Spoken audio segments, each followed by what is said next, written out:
online dan offline ini. Cuma mungkin seiring dengan waktu online ini udah semakin kita terbiasa ya dengan online ini, sehingga terminologi ini sekarang sudah tidak asing mungkin ya di telinga Bapak Ibu sekalian. Jadi malam ini kita coba untuk kupas ya gimana caranya kita kelola toko online dan offline untuk memaksimalkan penjualan kita. Oke, hari ini agenda yang akan kita bahas adalah yang pertama, apa sih sebenarnya online to offline atau offline to online gitu ya. Lalu apa yang melatar belakangi terjadinya online to offline strategi ini ya kalau kita sebut dalam istilah marketing. Lalu ada lifestyle ya, ada memang eranya ya, retail omnichannel, terus ada pay to purchase yang melatar belakanginya. Lalu yang kedua kita akan bahas nih bagaimana kita selaku pelaku bisnis ya, retailers itu kita anggap sebagai seller lah ya, atau pelaku bisnis mengadopsi O2O strategi ini atau offline to online atau online to offline strategi ini. Kita bisa lihat dari media atau shopping behavior ya, lalu dari cross format shopper yang mungkin sekarang ini memang kita berbelanjanya lebih banyak format ya daripada cuma satu format ya. Lalu yang terakhir bagaimana nih cara kita sebagai pelaku bisnis tapping to this opportunity ya. Oke. Mungkin saya bisa tanya dulu ya ke Bapak Ibu sekalian ya. Apa sih O2O itu online to offline ya? Ada yang boleh boleh di chat mungkin ya. Apa sih online to offline itu? Mungkin Bapak Ibu boleh share pendapatnya ya. Boleh di kolom chat Mbak Dian ya? Boleh? Boleh Bu, boleh. Ya, apa itu online to offline gitu ya? Ini saya lihat dari kolom chat ya. Oke. Dali hadir ya. Gede ya, oke. Dari Cirebon, oke. Oke. Oke. Ya, sebenarnya kalau kita lihat online to offline ini sebenarnya saya ya, oke. Kelihatan ya Mbak ya? Ya, terlihat. Oke. Offline itu apa sih? Itu toko fisik ya, yang Bapak Ibu sekarang mungkin sudah punya toko fisik dan berjualan offline ya, punya toko sendiri gitu ya, dikelola sendiri ataupun bareng partner ataupun bareng sama keluarga gitu ya. Jadi memang kalau toko offline sendiri kita punya ini sebagai personal touch lah ya, kita bisa berkomunikasi langsung dengan pelanggan kita gitu ya. Dan juga kalau di toko offline biasanya kita kasih satu orang cashier ya, terus dari gitu kita kasih satu sales assistant ya untuk bantu mempromosikan ya produk-produk yang ada di toko kita. Lalu juga pembayarnya langsung ya. Nah, terus dari gitu kalau mau return itu juga jadi satu tempat return. Nah, sekarang ini kan dengan adanya digital mungkin cara-cara lama ya seperti sistem kasir yang sekarang sudah mungkin solusinya sudah diberikan oleh Pawon ya, itu juga merupakan salah satu solusi ya yang untuk memudahkan dari sisi transaksi yang akan terjadi. Lalu yang kedua, apa itu online gitu ya. Nah, online ini memang berbeda sama offline ya. Tadi kalau offline itu lebih fisik ya, kalau online kan kita ngomongin virtual ya. Jadi kalau virtual itu gimana sih tempatnya gitu ya Bapak Ibu ya. Ya pastinya pertama ada di, kalau kita paling top of mind pastinya e-commerce ya. Ya kita jualan di Tokopedia, Shopee, Lazada, atau sosial media ya seperti Facebook, Instagram ya. Dan atau mungkin kita punya website sendiri ya. Dan kalau untuk building toko misalnya di Tokopedia, Lazada, Shopee mungkin nggak ada biaya ya, atau operational cost-nya itu lebih kecil lah ya dibandingin kita buka toko offline ya. Even kita buka 100 toko di misalnya di salah satu platform itu mungkin possible, hal yang bisa kita lakukan dan itu bisa cepat gitu ya. Terus itu scale across geografi. Pastinya kalau kita buka satu toko online di Lazada, di Tokopedia ataupun Shopee gitu ya, itu bisa covernya nationwide gitu ya. Tapi kalau toko offline kan kita terbatas oleh distribusi ya. Lalu kita juga bisa collect customer data di toko online ini ya, dan juga kita bisa secure payment ya, karena langsung paid, setelah itu baru kita kirim barangnya. Nah tadi ya, tahun 2015 itu udah mulai muncul nih online offline gitu. Lalu ini berkembang nih, O2O ini akan berkembang menjadi suatu layanan omnichannel retailing ya, yang dapat dijadikan sebagai solusi alternatif nih dalam memecahkan masalah logistik nih. Nah, nanti misalnya Bapak Ibu misalnya punya toko online, punya toko offline ya. Terus nanti gimana caranya nih? Misalnya toko offline-nya jadi salah satu fulfillment untuk toko online-nya, misalnya kayak gitu ya. Jadi toko offline ini bisa berfungsi juga sebagai tadi fulfillment ya nanti ke depannya. Karena kenapa kok bisa terjadi hal seperti itu gitu ya? Karena di masa kini offline online, online offline itu dapat saling terintegrasi dan saling bersinergi. Gitu. Kalau dulu impossible ya karena belum adanya teknologi gitu. Tapi sekarang seiring dengan adanya teknologi ini jadi satu kesatuan antara offline dan online sehingga sebagai konsumen itu akan melihatnya sebagai satu kesatuan gitu ya. Jadi bukan hal yang terpisah-pisah gitu ya untuk merasakan suatu experience dari suatu brand ataupun suatu produk gitu ya. Oke. Nah, apa sih sebenarnya yang melatar belakangi terjadinya offline online atau online offline ini? Biasanya disebutnya O2O atau O2O2O ya, bisa juga online offline, offline online gitu ya. Nah, yang melatar belakangi terjadinya hal ini adalah nomor satu adalah evolusi perubahan perilaku konsumen nih. Nah, kita udah tahu ya sudah 5 tahun kita online ini udah mulai marketplace sudah mulai inilah ya, udah mulai kuat ya. Lalu 2 tahun ini kita ditempa COVID-19 yang menyebabkan kita semakin terbentuk perilaku online behavior kita ya, sama dalam hal apapun ya. Nah ini kalau kita lihat ada 8 sektor kehidupan yang memang kita dipaksa untuk online semuanya gitu ya. Kita bekerja dari rumah ya kan, menggunakan laptop dan handphone setiap hari. Kita anak-anak belajar sekolah juga sama menggunakan sarana handphone ya misalnya. Lalu kita juga misalnya belanja udah pasti ya, misalnya sekarang belanjanya biasanya ke toko supermarket ataupun ke pasar ya. Waktu COVID ya kita belanjanya online semua, grocery. Dan ini juga berdasarkan data juga e-grocery sama home living itu naik di e-commerce ya. Ini artinya memang terjadi perubahan behavior ya di masa COVID ini dan semakin terbentuk kita untuk terbiasa online di 2 tahun ini. Nah, apa impact-nya kalau misalnya kita sudah terbiasa online nih gitu ya. Nah, kalau kita lihat dari consumer journey itu bagaimana konsumen melakukan pembelian gitu ya terhadap brand atau produk kita gitu ya. Itu pasti terjadinya pergeseran dalam hal keputusan pembelian gitu ya. Jadi dari pertama mereka mendapatkan informasi itu udah pasti mereka sekarang rely on pencarian informasi di media sosial ya, di Google ya, semua informasi ada mereka cari ya di online ya. Lalu apa yang mereka beli? Nah tadi ya ada pergeseran, misalnya tadinya grocery biasanya beli di pasar atau di mana gitu ya.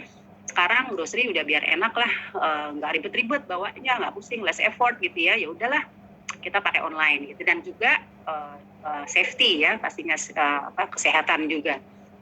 Dan juga di mana konsumen beli tadi ya. Jadi tadi bagaimana mendapatkan informasi, what, bagaimana mereka membeli, lalu where, di mana mereka membeli itu juga sama. Channelnya itu, online-nya itu pun mungkin marketplace bisa ganti-ganti karena lihat harga dengan cepat ya. Karena kita bisa memeriksa harga itu dengan cepat lewat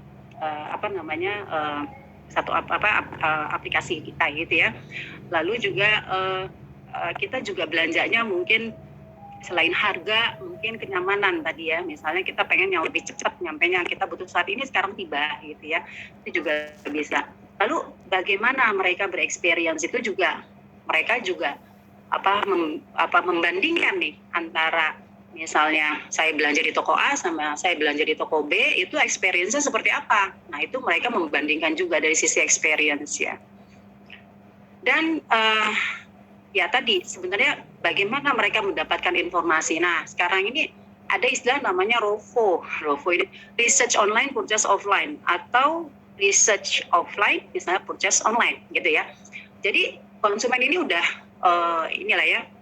karena channelnya tadi sudah terintegrasi, jadi mereka itu melakukan tadi sebelum ke toko dia nyari-nyari dulu nih informasi tentang produk tersebut atau brand tersebut ya. 87% itu before visiting store tuh dia nyari-nyari informasi. Terus dari gitu selama visiting store juga nyari-nyari informasi gitu ya.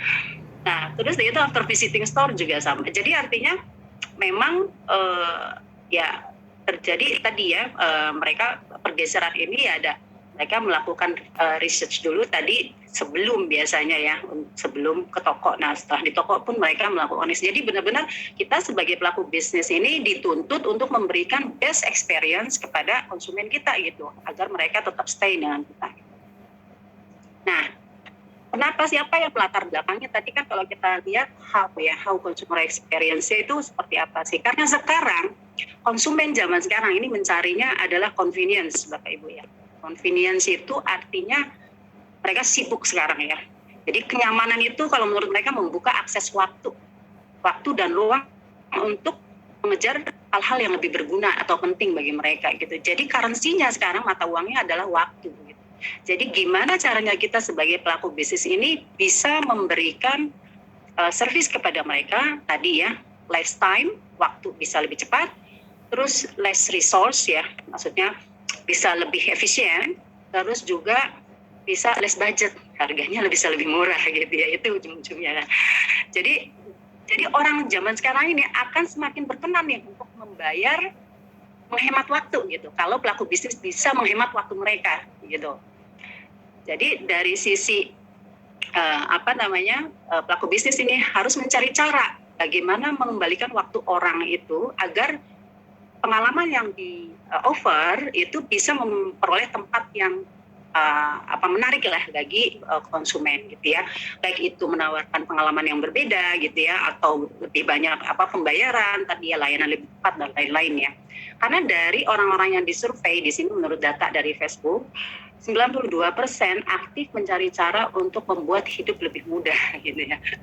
Jadi pencari kenyamanan ini 89% ini bersedia membayar untuk produk atau layanan yang dapat menghemat waktu mereka. Jadi benar-benar kita sebagai pelaku bisnis ditantang bagaimana caranya kita bisa menghemat menghemat waktu mereka itu dalam arti memberikan suatu experience yang bagus, yang baik ya untuk konsumen kita gitu. Karena mereka konsumen zaman sekarang nih smart ya, konsumen zaman sekarang smart, pintar ya, sama seperti smartphone gitu ya, karena yang membentuk itu smartphone ya. Jadi mereka mencari itu untuk agar dapat apa? Sekarang mereka senang meluangkan waktu untuk bersama dengan orang-orang yang dicintai, berolahraga, ya mempelajari keterampilan baru, traveling, ya, society gitu, beramal dan lain-lain gitu. Jadi memang bagaimana nih caranya kita sebagai pelaku bisnis bisa memberikan suatu pengalaman berbelanja yang baik, yang bagus ya. Nanti bagaimana caranya kita menghubungkan integrasi antara online sama offline tersebut. Begitu Bapak Ibu ya.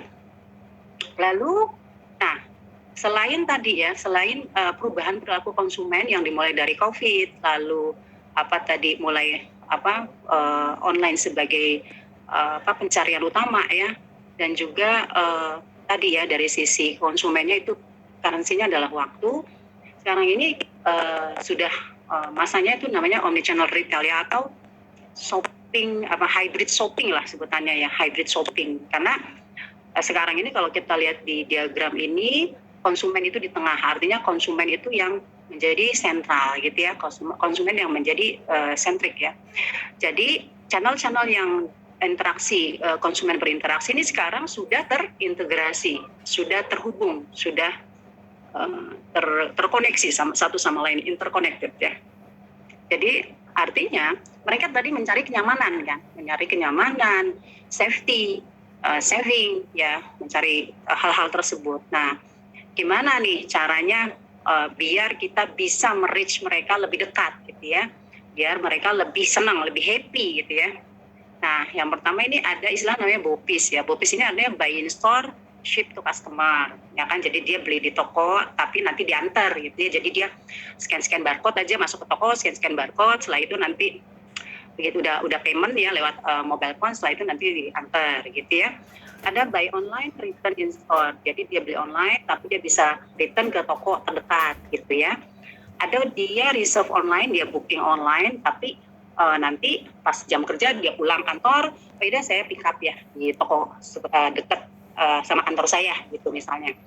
Kayak gitu. Lalu ada online returns atau exchange. Jadi Bopis ini memang solusi-solusi yang ditawarkan oleh para pelaku bisnis untuk mendekatkan diri kepada konsumennya, biar konsumennya punya experience yang baik atau yang bagus ya, sehingga mereka attach to the brand atau to the product.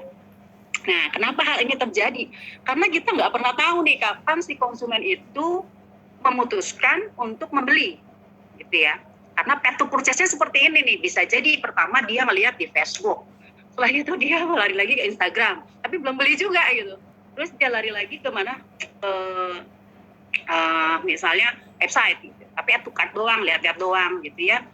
Nah, ini yang menyebabkan di era digital ini kan disruption-nya banyak sekali ya, sehingga kita tidak tahu tuh mereka itu akan membeli di mana gitu ya. Tapi yang sekarang yang kita tahu adalah sebagai konsumen semua semua pelaku bisnis itu datang ke kita, semua brand datang ke kita gitu ya. Mereka stealing our attention gitu, mereka mencuri perhatian kita gitu. Cuma yang mana yang menarik bagi kita, nah itu kan berdasarkan psychological, demographical ya dan lain-lain gitu. Jadi memang karena kita nggak pernah tahu di mana kapan mereka akan membeli ya, waktunya itu namanya disebutnya istilahnya adalah micro moment ya, micro moment konsumen itu kita nggak pernah tahu tuh kapan mereka akan membeli produk kita, karena mereka kan terdistract oleh banyak brand ya, banyak ya, iklan lah ya, banyak ini yang masuk ke mereka, karena sekarang kan bukan konsumen mencari produk, tapi produk mencari konsumen ya. Jadi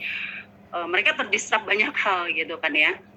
Jadi karena itu kita harus menempatkan diri kita di setiap journey-nya mereka gitu. Tadi misalnya pada waktu mereka mencari kita ada, misalnya pada waktu mereka concern gitu ya kita ada gitu, atau di semua channel-channel pembelian kita harus ada di sana gitu. Kenapa? Karena mungkin kalau mereka memang lagi cari di channel A terus kita nggak ada, akhirnya loss gitu. Jadi kita loss opportunity sales ya, seperti itu.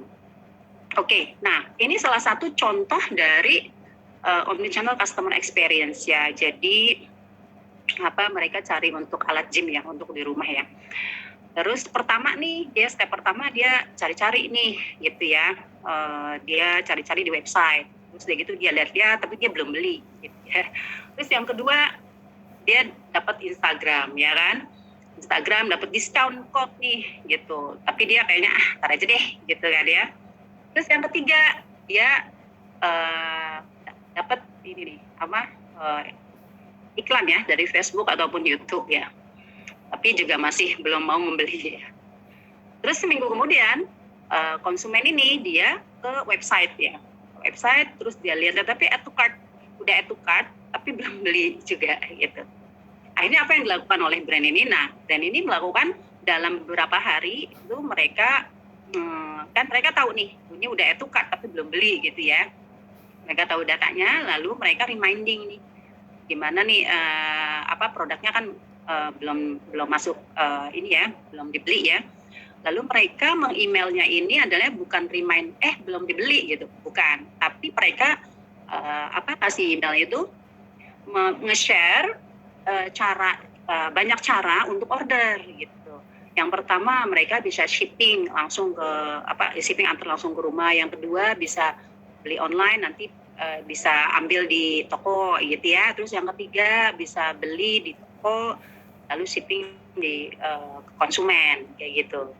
Nah terus beberapa hari kemudian si konsumen ini lihat billboard, terus dia gitu setelah dia lihat billboard dia ingat kan akhirnya kan dia ingat lagi, terus dia browse lagi tuh produknya gitu ya, lalu dia order dan sampai ke rumah konsumen dan dia happy ya, karena ya itu tadi ya si brand ini atau produk ini menawarkan multiple ways ya untuk order gitu ya. Jadi banyak cara untuk order yang dimana yang ditawarkan itu yang sesuai sama si convenience dari si konsumennya gitu. Jadi Maka terjadilah pada waktu mikro momen itu dia di billboard itu, terus dia gitu dia mulai teringat dan dia mulai membeli gitu. Jadi ini adalah cara-caranya ya tadi ya. Jadi sebagai pelaku usaha alangkah baiknya kita tadi ya consumer centric. Jadi kita melihat dari sisi konsumen, terus dari gitu kita menjembataninya dengan memberikan seamless consumer experience ya. Seamless consumer experience itu maksudnya ya itu tadi ditawarin misalnya yang cara A, cara B, cara C gitu ya untuk order, sehingga konsumennya oh iya aku bisanya cara B. Jadi very flexible dan mereka juga senang gitu ya sebagai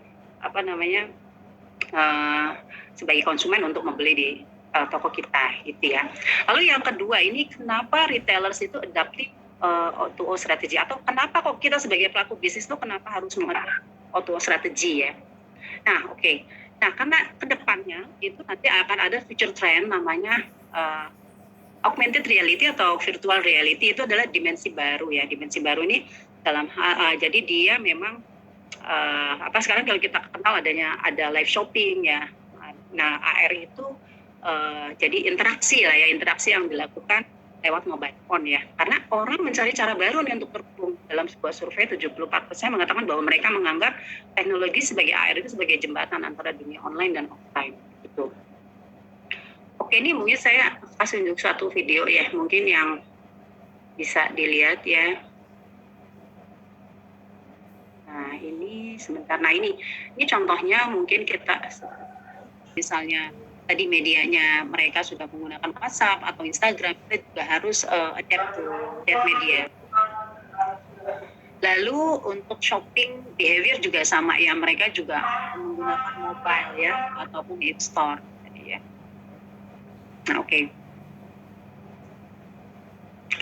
Di sini kalau kita lihat cross format consumer itu lebih lebih menguntungkan ya. Jadi kalau sebagai seller atau sebagai pelaku bisnis, kalau kita tidak menjadi multi channel, itu bisa mengakibatkan 40% kehilangan kesempatan pendapatannya. Sedangkan pembeli yang membeli di beberapa channel itu mempunyai 30% lebih tinggi penghasilan pendapatannya daripada pembeli di satu channel gitu. Jadi yang harus kita lakukan adalah ini challenge-nya ya. Jadi memang challenge-nya itu pasti mengalami hambatan teknis ya 94% ya, sehingga tidak dapat diprediksi nih biayanya berapa gitu ya. Jadi nah kalau kita lihat tadi 75% dari seller itu memiliki tingkat persediaan stok yang tidak accurate ya. Karena tadi challenge-nya itu adalah menyatukan stok antara online dan offline gitu ya. Itu bisa disebabkan oleh overstock atau out of stock atau cancel order ya. Sedangkan 77% seller itu sadar akan pentingnya stok dan membuat stock planning sebagai prioritas. Seperti itu. Nah, ini challenge-nya nih. Ini challenge-nya the growth of online ini memang satu sisi sangat cepat ya. Tapi satu sisi dari sisi sistem itu sangat kompleks ya. Dan karena sistemnya silo gitu. Jadi memang kita sebagai pelaku bisnis harus mencari cara gitu, cara bagaimana silo sistem ini tidak mengganggu dari sisi tujuan atau objektif kita gitu. Nah ini case study-nya ya, salah satu case study kita dengan Java ya. Oke, salah satu case study kita dengan Java di sini, di mana mereka melakukan online to offline atau offline to online ya. Jadi mereka punya toko juga. Jadi pertama awal tuh mereka punya toko offline, setelah itu mereka starting untuk mengembangkan usaha mereka di online channel ya. Setelah itu mereka melakukan hybrid tadi ya, belanja di online sama belanja di offline juga seperti itu. Jadi mereka melakukan seamless tadi ya untuk activity-nya. Oke. Nah, mereka mengintegrasikan offline stock ya. Offline stocknya itu connect dengan ERP mereka, lalu mereka mengintegrasikan dengan for stock dan juga mereka karena for stock terintegrasi dengan Tokopedia, Shopee dan Blibli sehingga mereka seamless dari sisi stoknya sudah seamless antara online sama offline-nya mereka. Oke, lalu bagaimana kita sebagai pelaku bisnis ini tapping to this opportunity? gitu ya. Nah, pertama kita harus mengintegrasikan sistem kita. Yang kedua, kita otomasikan manual proses yang terjadi ya. Itu dengan adanya single stock inventory ya. Nah, ini satu chat yang bisa kita lihat ya. Bisa terintegrasi dengan for stock sistemnya, lalu kita sync stocknya dengan all B2B atau B2C atau C2C marketplace gitu ya. Lalu dengan storefront-nya, dengan social commerce, juga dengan tadi ya accounting ataupun POS seperti Pawon ya. Jadi kita integrasikan holding operation-nya di sini lewat for stock. Nah, konsepnya itu single stock inventory. Jadi kalau kita punya stok 23 itu terlihat di seluruh marketplace. Terus kalau kita beli misalnya di Tokopedia 3 gitu ya, jadi tinggal 20, nanti 20-nya juga akan sync gitu ya ke semua marketplace. Nah, ini key features dari for stock. Jadi dengan adanya tadi ya kita sebagai middleware untuk ke arah koneksi ke marketplace-nya, kita bisa melakukan listing, lalu stock update, order sama shipping management bisa langsung print shipping label, real time sales reporting, customer management, lalu kita juga bisa melakukan price and promotion management, invoice sampai payment rekonsiliasi kita juga bisa lakukan sampai dengan multi origin ya. Multi origin fulfillment ini yang terbaru ya dari Tokopedia ataupun Lazada, dan juga API untuk nah, ini integrasi kita dengan Pawon nih. Nah, Pawon ini kan sebagai store ya tadi ya, sebagai fulfillment ya. Jadi nanti stoknya di Pawon ini kita share ya, bisa untuk stoknya online dan offline ya. Nanti kita bisa push master product, update-nya di Forstock. Nanti di Forstock ini yang kita bisa lakukan listing tadi ya. Produk lalu sync stock, adjust price, print shipping label, sampai dengan update status order ya. Lalu nanti ada orderan misalnya dari marketplace ini, nanti kita bisa push lagi ke Pawon ya. Jadi sehingga nanti stok yang di Pawon juga berkurang gitu ya, yang di POS-nya. Seperti itu. Nah, ini benefitnya nih antara dengan misalnya Bapak Ibu semua para pelaku bisnis yang hadir malam ini menggunakan Pawon dan Forstock ya. Kita di Pawon ini bisa simplify store inventory dan faster transaction ya. Dari payment juga bisa banyak gitu ya. Kalau dari sisi Forstock bisa maximize online distribution untuk increase revenue, bisa juga centralize inventory untuk real time visibility. Nah, ini yang terbaru dari Forstock, kita punya WMS yaitu untuk picking dan packing. Nah, ini sih kalau kita lihat misalnya Bapak Ibu udah punya warehouse management system, ini biasanya flow standarnya ini kan biasanya cetak banyak dokumen ya di sini ya. Karena harus ada pick list, pack list cetak ya, lalu cetak pengiriman. Nah, Forstock ini punya flow baru ya, jadi kalau begitu order masuk, nanti kita bisa langsung cetak shipping label, nanti langsung pick sama pack-nya ini bisa scan barcode dari shipping label tersebut ya, sehingga memudahkan dalam hal tadi operation lebih cepat ya, terus print juga less document ya, sama less human error ya, karena kita tahu udah pakai mobile apps untuk scanning tadi untuk validasi. Nah, ini picking order di Forstock, jadi kalau misalnya Bapak Ibu semua punya penjualan masuk ya udah dibayar di seluruh marketplace, itu bisa scan dari label pengirimannya saja, lalu bisa pilih pesanan, lalu create pick list, lalu nanti bisa scan barcode di sini sampai dengan selesai. Nah, untuk packingnya juga sama, packingnya juga kita bisa scan di label pengiriman ya, nanti kita scan, setelah itu kita selesai gitu ya. Jadi kalau untuk proses pick and pack-nya ini sangat mudah sekali ya. Jadi kita menggunakan scan barcode untuk validasi sehingga tadi ya tidak terjadi kesalahan misalnya antara pick sama pack-nya gitu ya, atau penempelan tadi ya, penempelan dokumennya salah gitu ya sehingga salah kirim gitu ya. Dan juga atau salah itemnya yang diambil salah gitu ya, itu juga bisa terjadi kan ya. Jadi dengan adanya sistem ini lebih meminimalisasi tadi kesalahan-kesalahan yang terjadi selama proses pick and pack tersebut gitu.